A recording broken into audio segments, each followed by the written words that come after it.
Senhor, irmãos. Amém. Graças a Deus. Abra sua Bíblia no livro do profeta Amós, capítulo de número 8.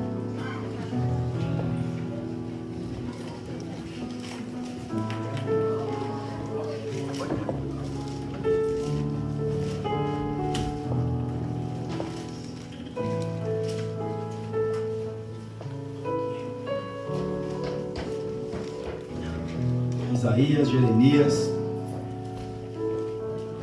Oséias, Joel, Amós, antes do livro de Obadias, que é tão grande o livro de Obadias que... Amém? Todos acharam? Capítulo 8 do livro do profeta Amós, versículo de número 11 e o versículo de número 12.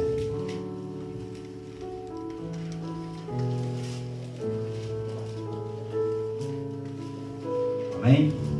Diz assim a palavra do Senhor: Eis que vem dias, diz o Senhor Jeová, em que enviarei fome sobre a terra, não fome de pão, nem sede de água, mas de ouvir as palavras do Senhor. E irão errantes de um mar até outro mar, e do norte até o oriente, correrão por toda parte, buscando a palavra do Senhor, e não a acharão. Amém. Podeis assentar em nome de Jesus. Glória a Deus. Graças a Deus. O profeta Amós, irmãos, é um profeta que pouco nós ouvimos falar sobre ele, porque ele era um homem simples. Enquanto outros profetas eram mais sofisticados, passaram pela escola de profetas, o profeta Amós, ele se apresenta como um homem simples. Eu não sou profeta e nem filho de profeta. E ele diz que ele é criador de sícomores, e também ele é boeiro, ou seja, ele é um agricultor e também trabalha na parte da pecuária. Ele é um homem simples.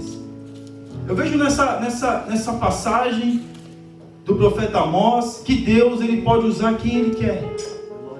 Deus usa quem ele quer. Porque se nós fôssemos ver, meus irmãos, na época de Samuel já existiam as escolas de profetas, onde os homens iam até essas escolas aprender acerca de Deus, ter uma intimidade com Deus para poder profetizar.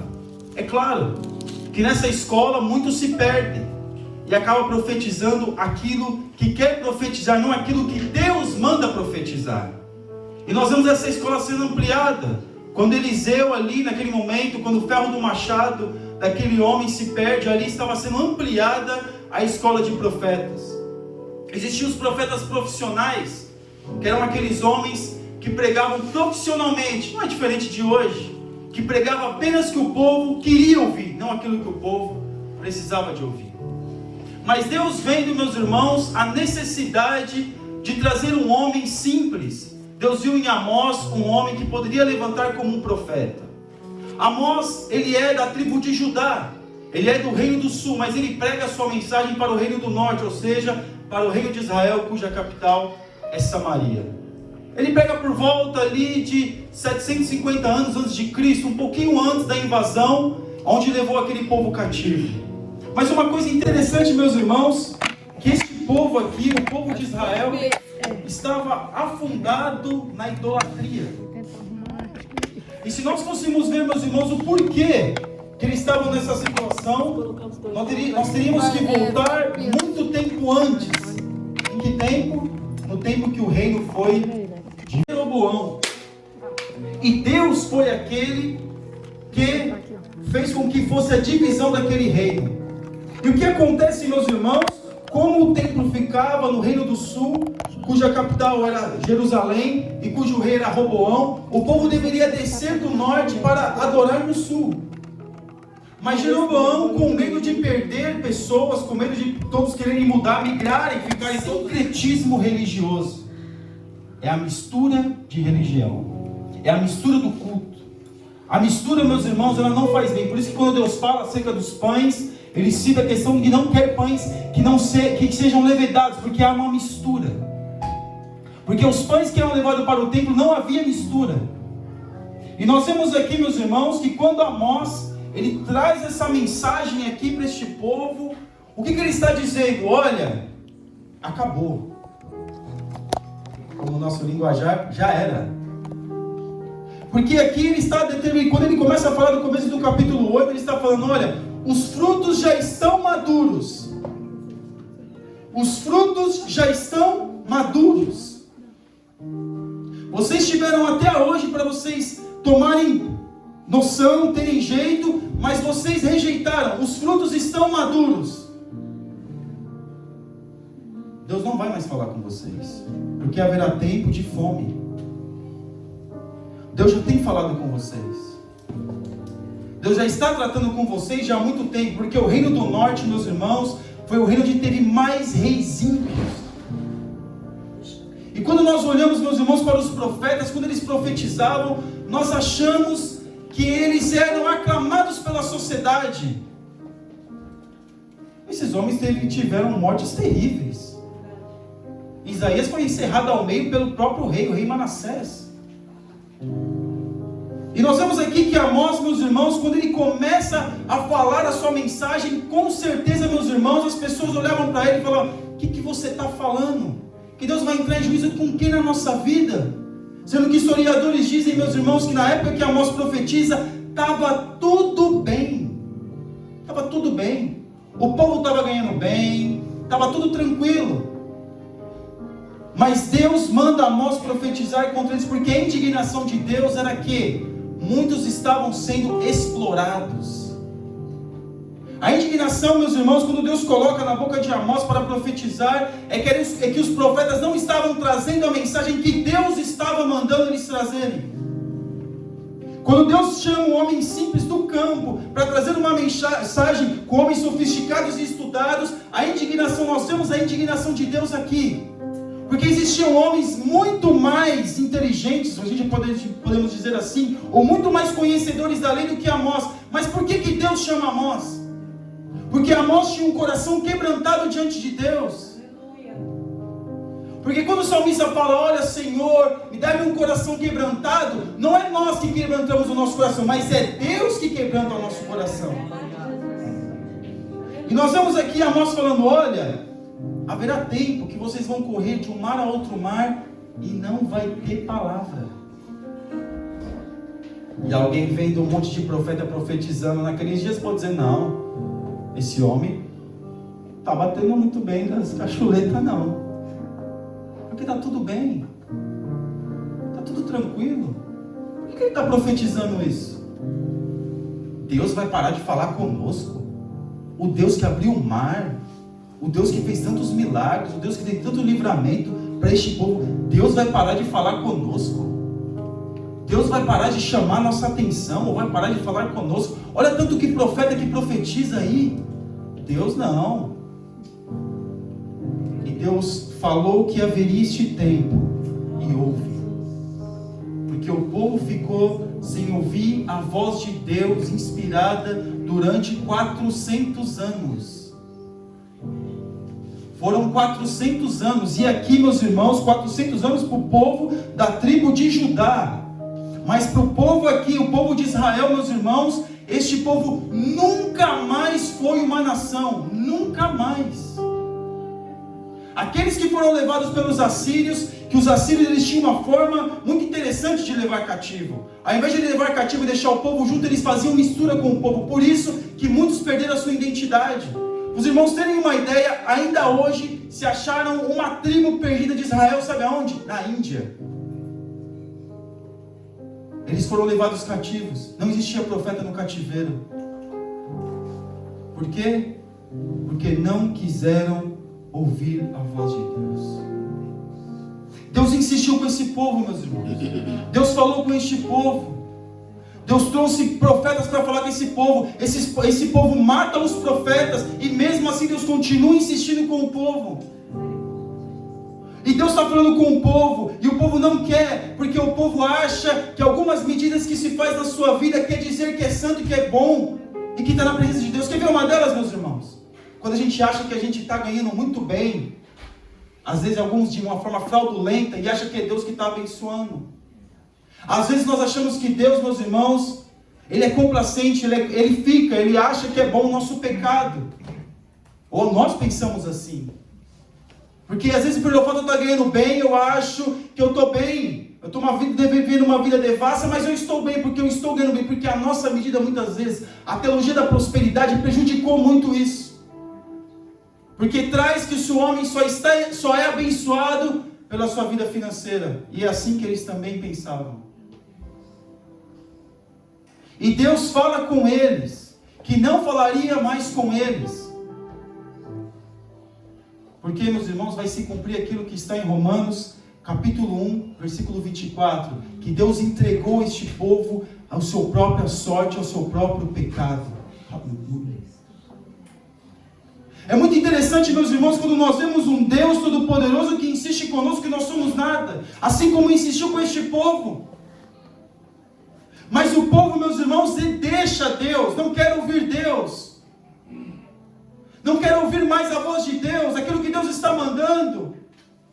Deus levanta um homem para pregar e você acha que esse povo queria saber desse homem? Não. Com certeza ele era ridicularizado. Ninguém queria ouvi-lo.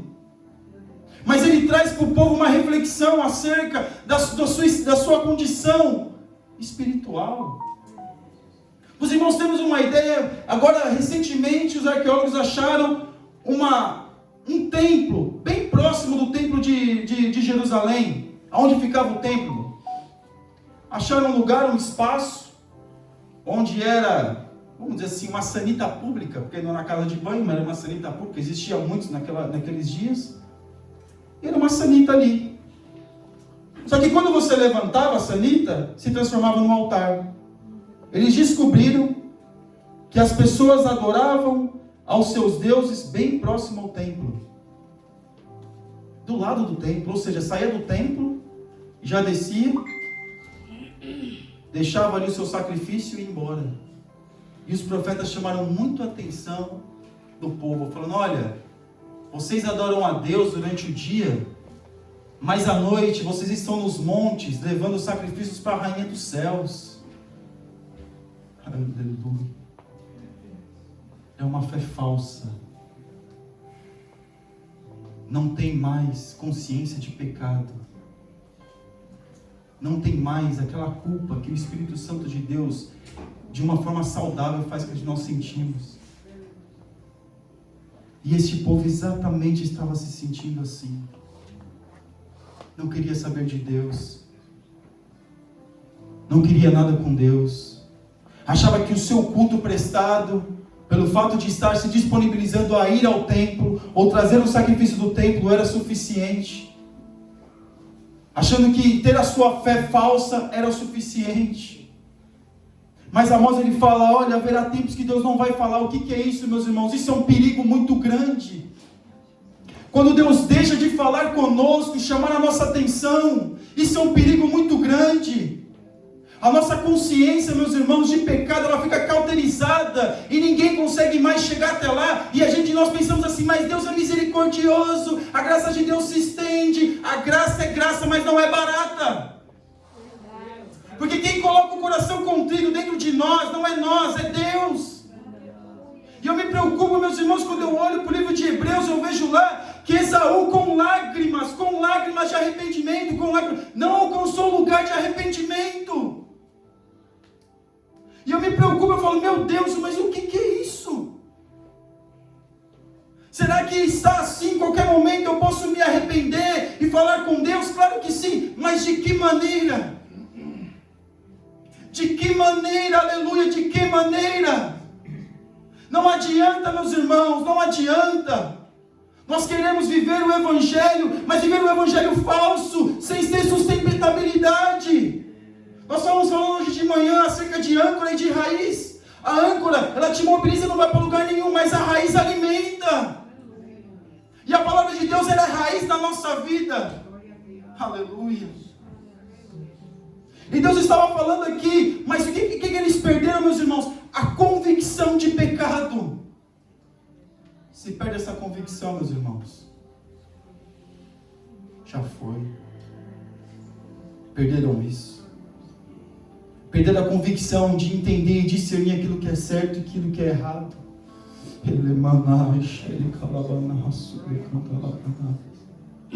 Se perde essa convicção, meus irmãos, não há Espírito Santo de Deus dentro de nós. Porque o Espírito Santo de Deus é aquele que convence o homem da justiça e do juízo. É Ele que convence.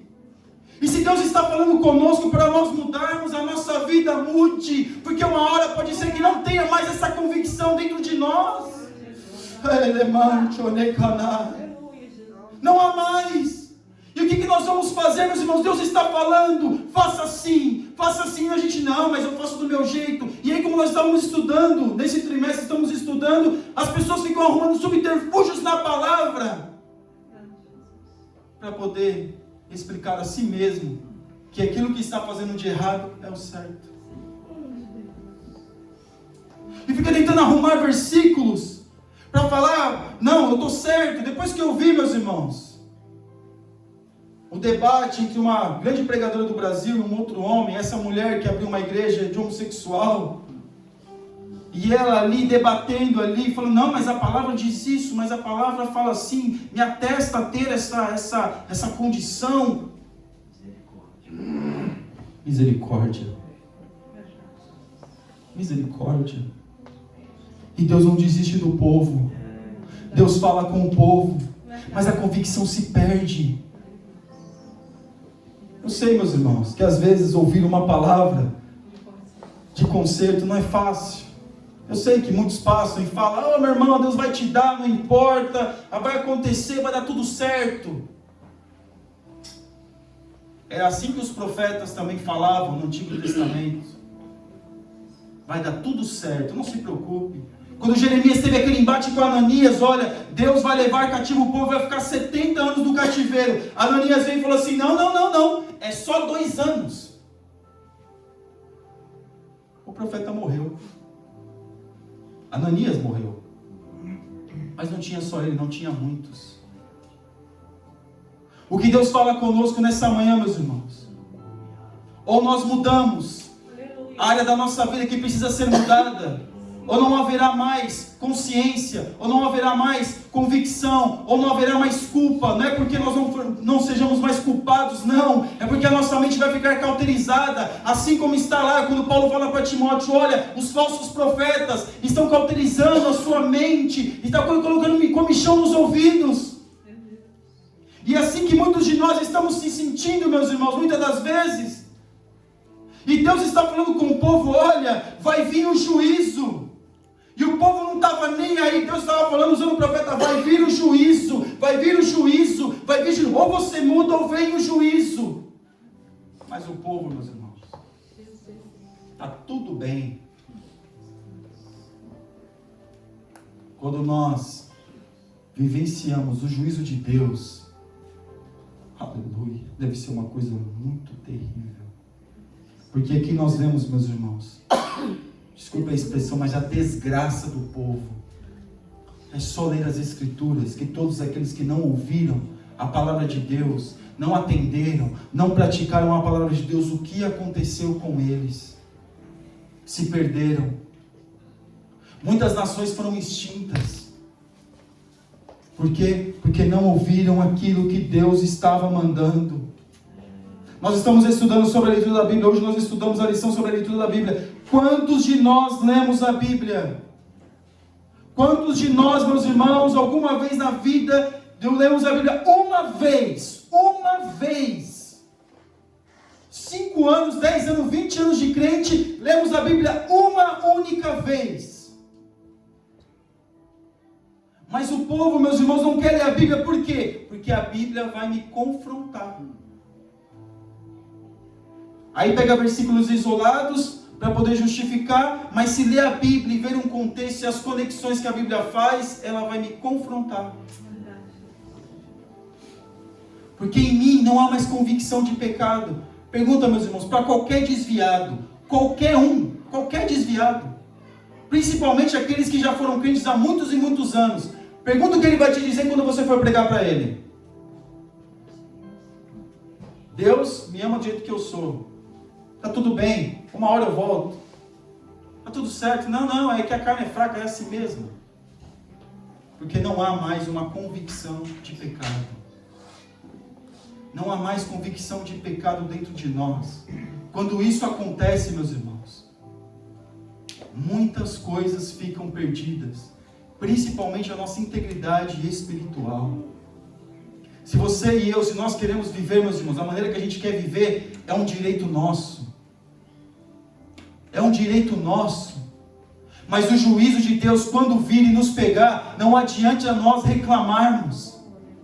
Quando nós formos levados, meus irmãos, pelo pecado que assola a nossa alma, e a gente ficar distante de Deus, não adianta reclamar, porque Deus avisou, Deus sempre está avisando o seu povo. Deus sempre está falando conosco, Deus fala conosco porque Ele nos ama. As misericórdias de Deus, meus irmãos, não têm fim, elas são eternas. Mas quando nós adentramos nas misericórdias, nós usufruímos dessa possibilidade. Mas quando nós não estamos, nós estamos entregues à nossa própria sorte.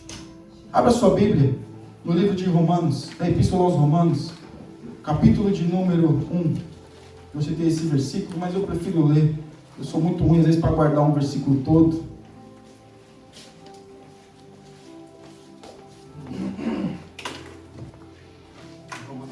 Romanos capítulo 1, versículo de número 24. Versículo 25 também. Eu já tenho que encerrar.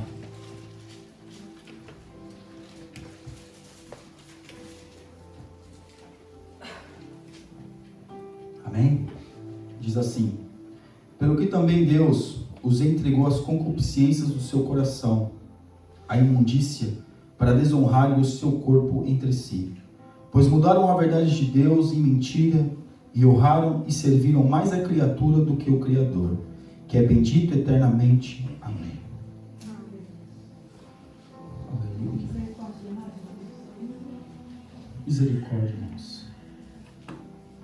Às vezes a gente quer pegar só as partes boas da Bíblia. Entrar em Canaã, receber a promessa. Quando a gente se depara com um texto desse, meus irmãos, aleluia, nós temos que ficar preocupados com a nossa vida.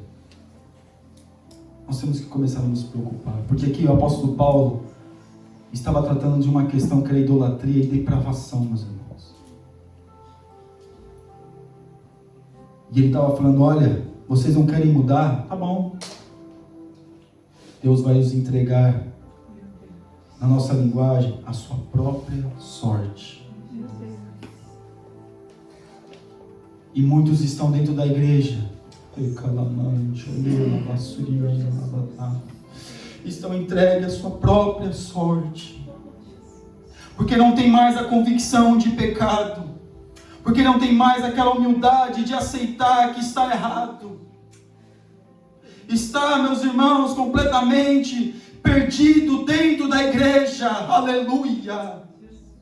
Não adianta, meus irmãos, nós estamos aqui, mas a nossa mente está perdida. Não adianta. E Amós estava falando para eles: olha, mudem, ou vai vir um juízo na vida de vocês. E Amós estava pregando, era um profeta que provavelmente pregava solitário. Vocês, e aqui o apóstolo Paulo está falando: olha, vocês foram entregues, vocês estão sendo entregues porque não querem ouvir a voz de Deus. E hoje, meus irmãos, o cenário que nós temos dentro da igreja é esse. Muitos fazem as coisas às vezes escondidas, mas não é, meus irmãos, vai para o inferno por causa disso. Não, vai para o inferno se não se arrepender. Vai para o inferno se continuar nessa mesma concupiscência. Vai para o inferno se não se arrepender e se não mudar suas atitudes.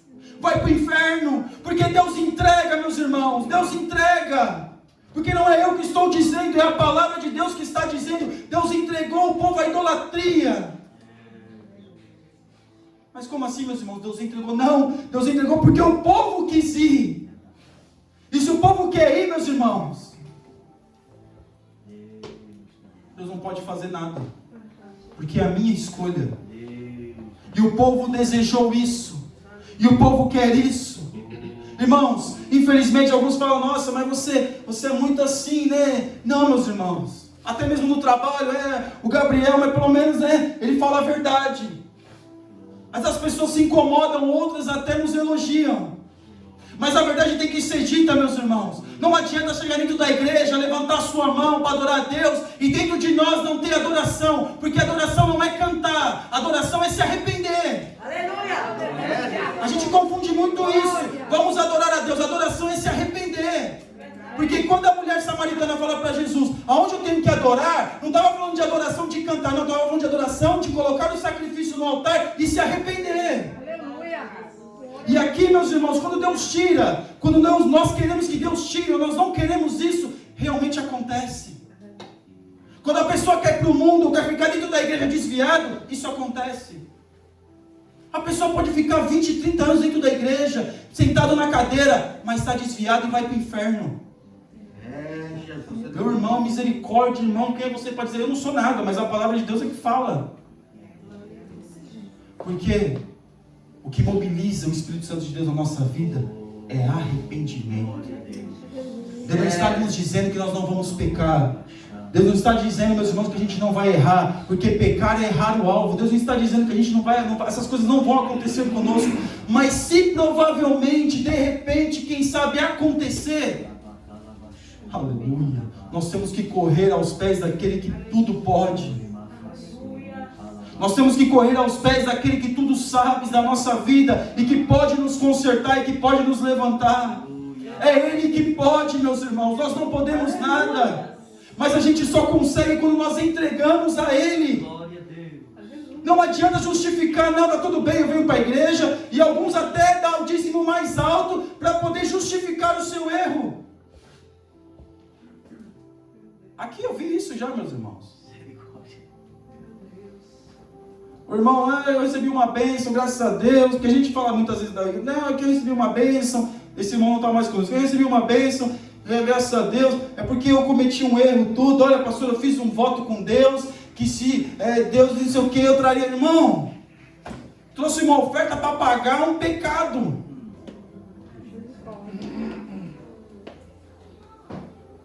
E nós achamos que isso é novo? Não, lá no Antigo Testamento isso já acontecia com muita e muita frequência. Meu Deus!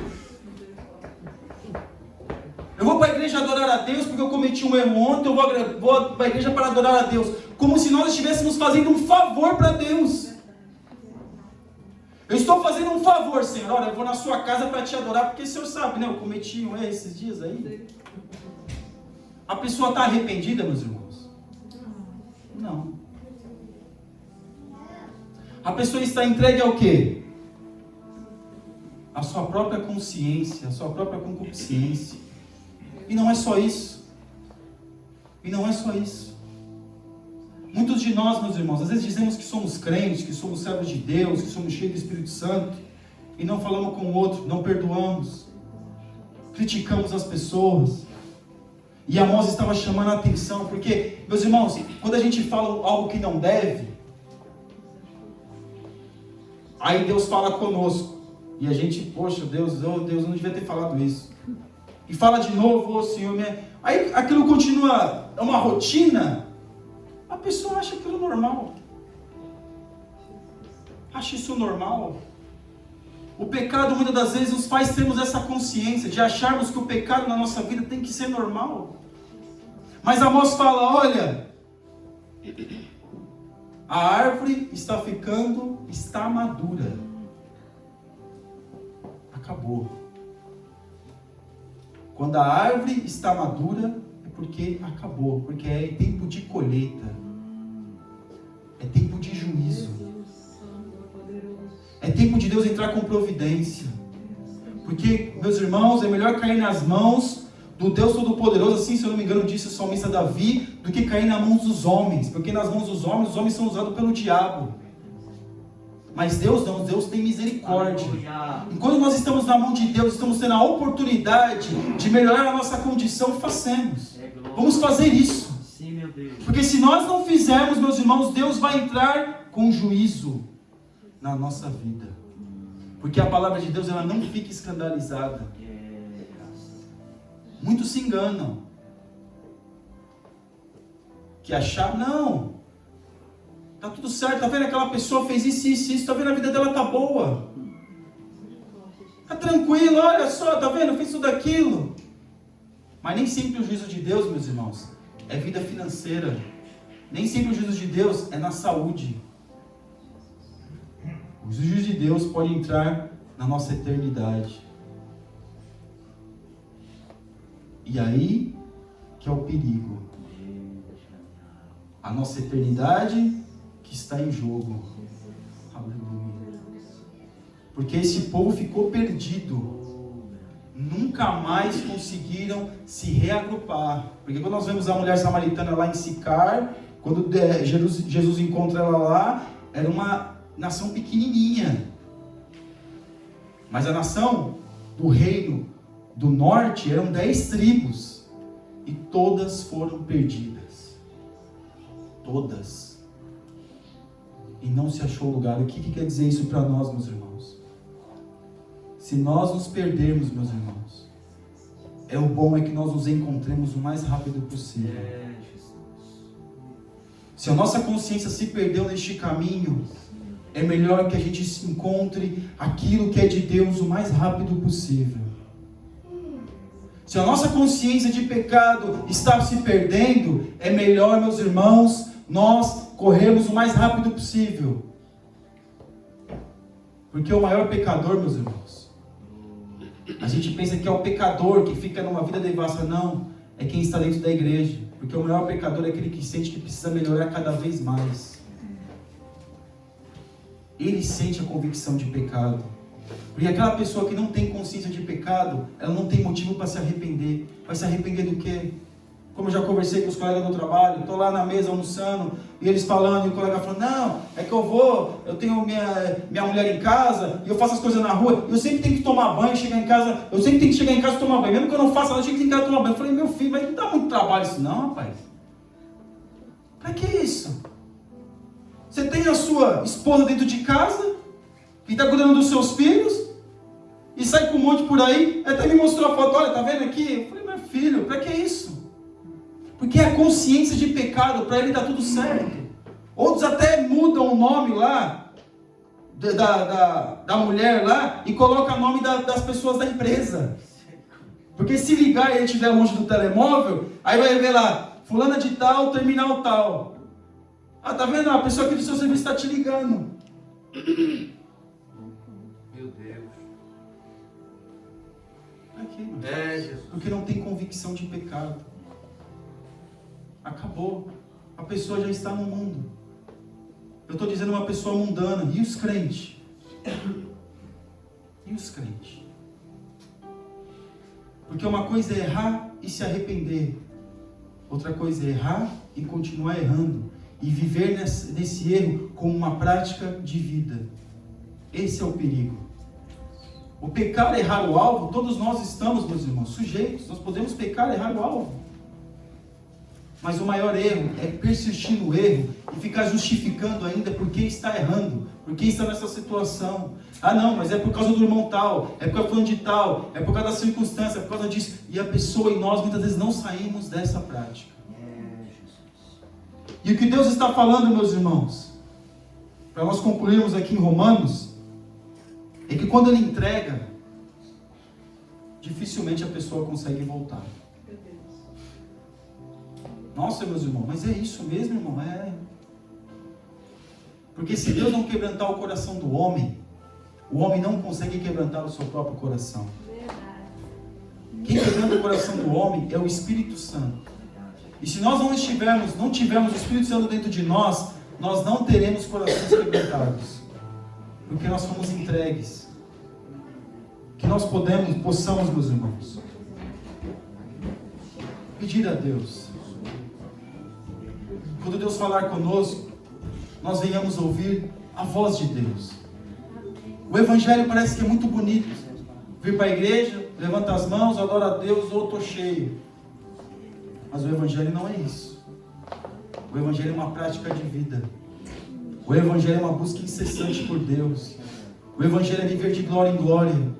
O Evangelho é deixar as coisas passadas e viver algo novo diante de Deus. Esse é o Evangelho. Glória a Deus. O Evangelho é estar mais na presença de Deus. O Evangelho é quando sentir a convicção, sentir aquilo que pecou, sentir que pecou, já correr aos pés de Jesus e pedir perdão e pedir para Deus para melhorar a sua condição. Essa é uma das questões do Evangelho. Amém? E que Deus abençoe os irmãos em nome de Jesus.